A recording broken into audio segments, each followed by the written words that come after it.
Hello. Welcome back, Misfits, and welcome back to a new episode.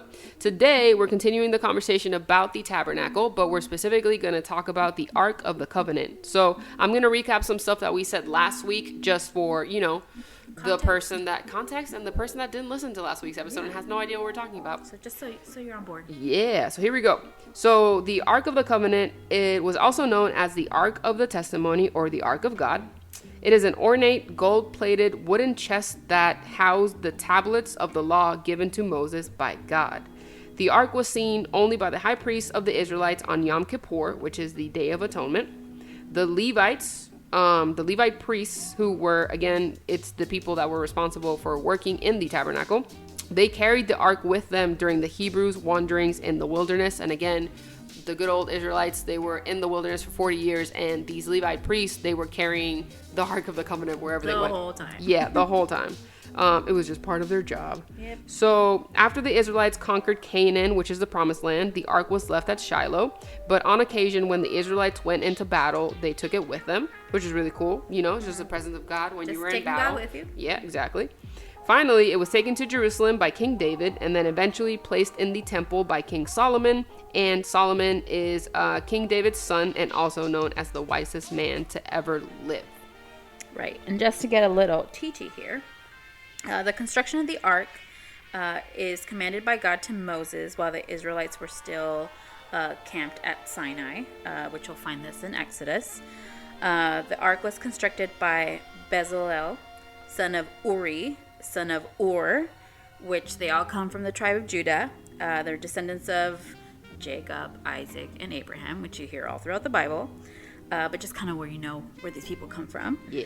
And because of its holiness and power, if the proper instructions weren't followed while managing it, the ark was kind of dangerous to anyone who came in contact with it. So it had very specific rules, instructions on how to handle it.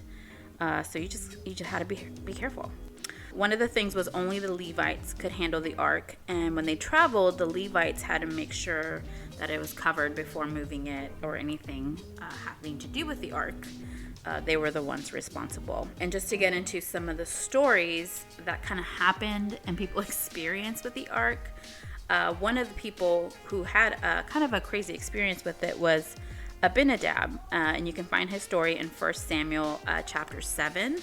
He was one of the sons of King Saul, and the Ark of the Covenant was left at his house after the Ark was recovered from the Philistine. The Ark was at his house for 20 years. So that's a very long time. A very long time.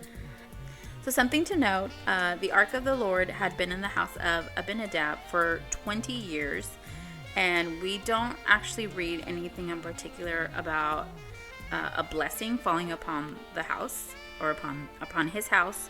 So that's very much possible. It kind of relates to, you can have God in the house, but not really know it. Yeah, or, that's crazy. That's crazy. That's crazy. Like you literally had a part of the tabernacle, right? Mm-hmm. Inside the tabernacle in your house. Right. And when you read the story of Abinadab, there was absolutely no impact from having the Ark of the Covenant inside of his house for 20 years. That's a really long time. It's insane. And just what it represents, right? Like you understand, you could have had a cup or you could have had some old bread. I don't know. Right. But like you had the ark, which is literally where God dwelled, and nothing happened in your house. Like that just says, I think, a little bit more about Abinadab's family. Yeah. Like what was going crazy. on there? It's crazy. And the next person we're going to talk about, his name is Uzzah, and it's actually Abinadab's son. So we kind of continue the story. After the ark has been at Abinadab's house for 20 years, Abinadab actually dies with Saul in battle, and David is made king. So the ark stays at Abinadab's house for a few more years. A teaching moment here. So we pick up the story when King David decides to transport the ark from the house of Abinadab to Jerusalem. So now David is king. Right. King David is king. And he's like, okay, well, I want to take the ark back from Abinadab's house and I want to take it to my city, right? The city of David, right. And take it to Jerusalem. So 2 Samuel 6 verses 3 through 4 says, they placed the ark of God on a new cart and brought it from Abinadab's house, which was on a hill. Uzzah and Ahio, Abinadab's sons, were guiding the cart that carried the ark of God. Ahio walked in front of the ark. So Uzzah was part of a group that were transporting the ark from Abinadab's house in Kiriath Jearim. King David had given the instructions to transport the ark, right? So they're operating under the king's instructions. They're like, nah, we good. We're going to be fine.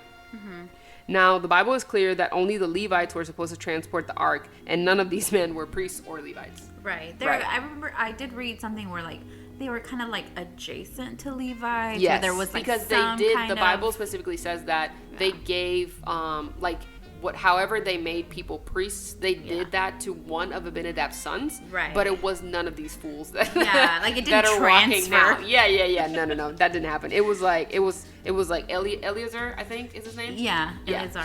Yeah. So definitely none of these. Yeah. So they're still operating under the king's instructions. So I'm sure they're like, it's cool. You know what I mean? Yeah. So for context, the ark was on a cart being pulled by oxen. So that's how they were transporting the cart.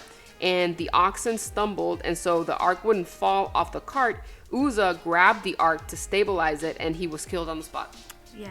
He just On the thought it was spot. a good idea to touch it. Exactly. When there were very specific instructions to Not touch it. Exactly. Yes, like he knows, especially because he lived in that house, right? So he knows that they gave his brother the permission to do so and like take care of it and everything. And he was just like, oh, that's gonna fall. Let me just try and help help the situation. Yeah. And he just died on the spot. Yeah, that's really crazy. Man.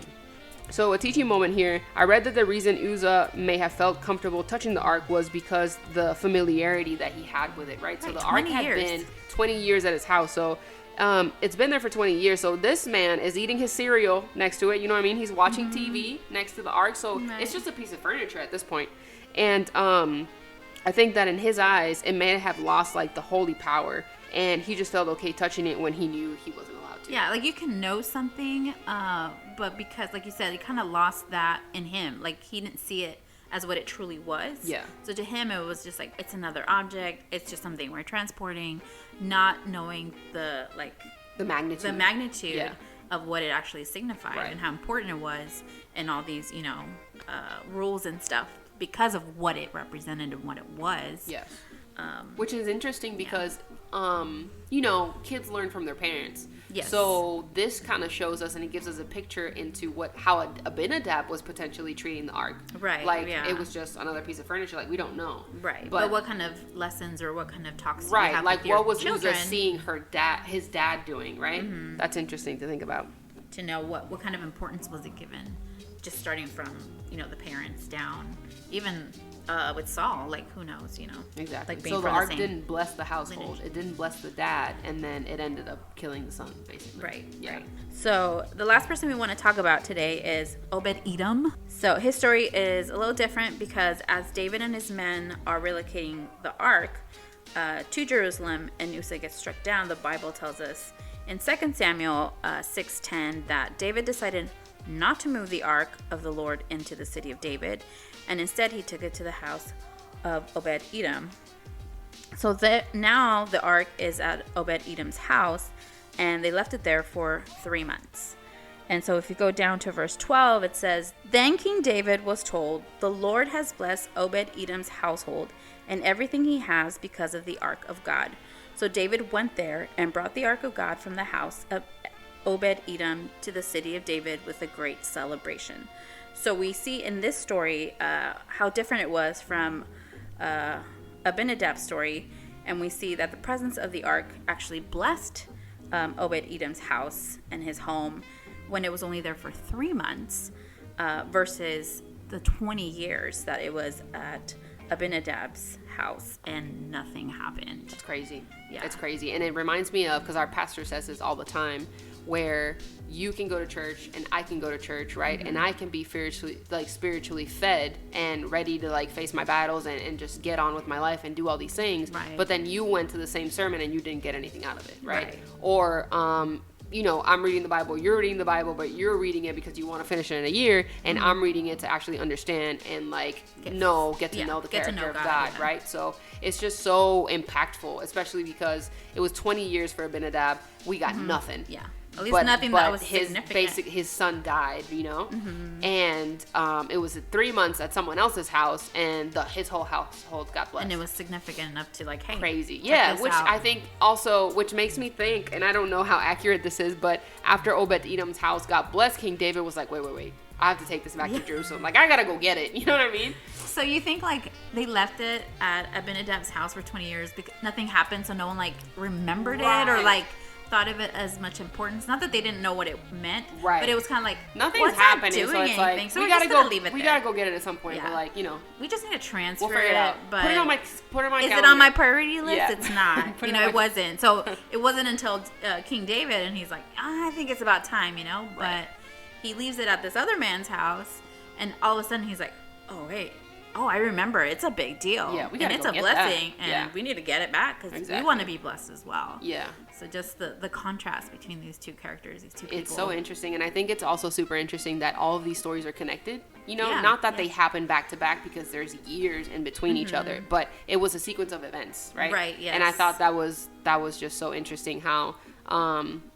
You know, you go from one story to where nothing is happening, and then someone dies. So King David is like, well, let's put it over here. And then 3 months later, they're like, oh no, we gotta go get it. Right. Just because of the impact it was already doing in that short time, and I'm sure it had to do with the relationship that household and Obed Edom had with God versus what Abinadab had with God. Yeah. So it's crazy. Yeah. But we hope you enjoyed this series of the Tabernacle. I know that we definitely learned some stuff that we had no idea about. So we hope that it was valuable to you. And this is going to be our last episode for that series. We're going to start a different series next week. So we stay tuned. Yeah, stay tuned. We hope you enjoyed this one. And as always, this is Fran. This is Yadi. We are the Midtown Misfits, and we will see you next week. Bye. Peace.